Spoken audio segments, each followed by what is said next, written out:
The US Navy and the Pentagon have ambitious objectives and heavily depend on augmenting the production rates of the US naval industry to effectively compete with China and its Navy, which is undergoing rapid development and possesses formidable capabilities. American shipyards must produce 2 nuclear attack submarines and 1 much larger nuclear ballistic missile submarine every year if the fleet the US Admiralty envisions is to be built. However, the Pentagon has just submitted its fiscal year 2025 budget proposal to Congress. The US Department of Defense has put forth a budget request for 2025 of $849.8 billion, reflecting a marginal increase of merely 0.9% compared to the previous fiscal year. This affects even Australia. In the early 2030s, the US is obligated to provide a minimum of 3 nuclear attack submarines, or SSNs, belonging to the Virginia class. The initial SSN is due in 2032, the second in 2035, and the final in 2038. This relatively low increase is due to the Fiscal Responsibility Act, a congressional accord passed in June 2023 to reduce the country's debt. It does not, however, mitigate the effects of inflation. As a result, the Pentagon is forced to make judgments. The US Navy has ordered 2 Virginia-class submarines annually since 2011, and has decided to purchase only 1 during the fiscal year 2025.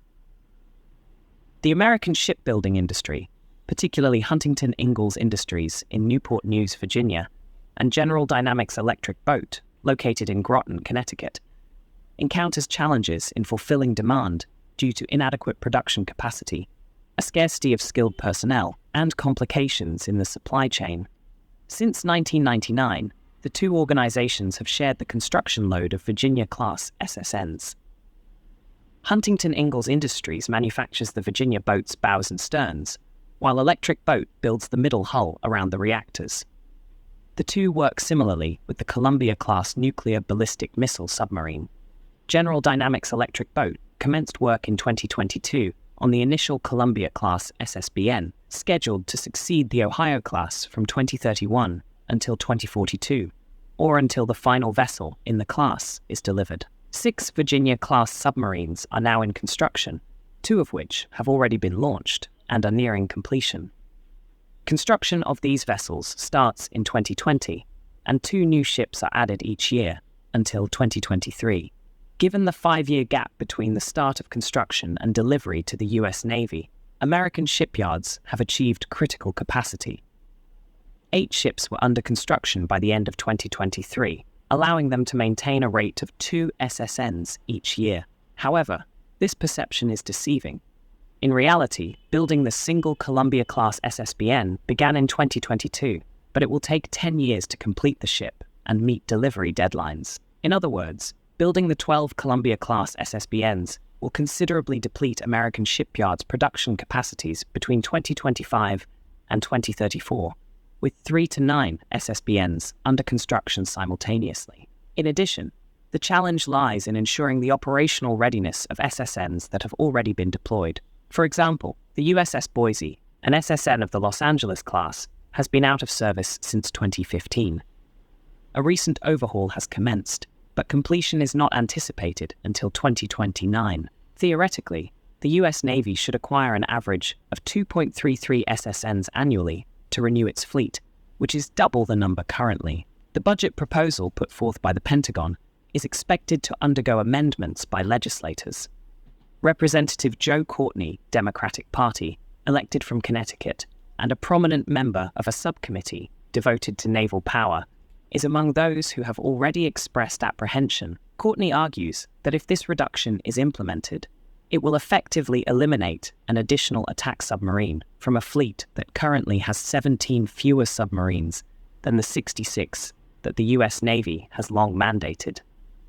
In light of the Department of Defense and Congress's recent agreement to supply 3 to Australia, a proposition he wholeheartedly endorsed, he cautioned that this Navy proposal would significantly influence the navies of both nations. On the other hand, Deputy Secretary of the Navy, Eric Raven, clarified that the proposed investments were intended to assist industries in overcoming their challenges. An envelope containing $11.1 billion over 5 years and an Australian contribution of $3 billion under the AUKUS Accord are discussed. However, by 2030, the number of SSNs in service within the US Navy is expected to drop to 46. According to Australian Senator David Shoebridge, when the US passed the AUKUS law, they inserted circuit breakers, one of which would allow them to refuse to transfer submarines if it risked compromising the capabilities of the US Navy. The US Navy's aim of 66 SSNs likely arose during the Cold War period of strong strategic rivalry with the Soviet Union. Faced with a huge Soviet submarine force that could endanger American interests worldwide, the Navy needed a strong SSN fleet capable of patrolling vast maritime regions covering the Atlantic, Pacific, and Indian Oceans. This sizable SSN force planned to resist Soviet aggression by tracking and deterring their submarines, with the option of fighting them underwater if necessary. Furthermore, having 66 SSNs enabled the constant forward deployment of American submarine presence in critical strategic locations.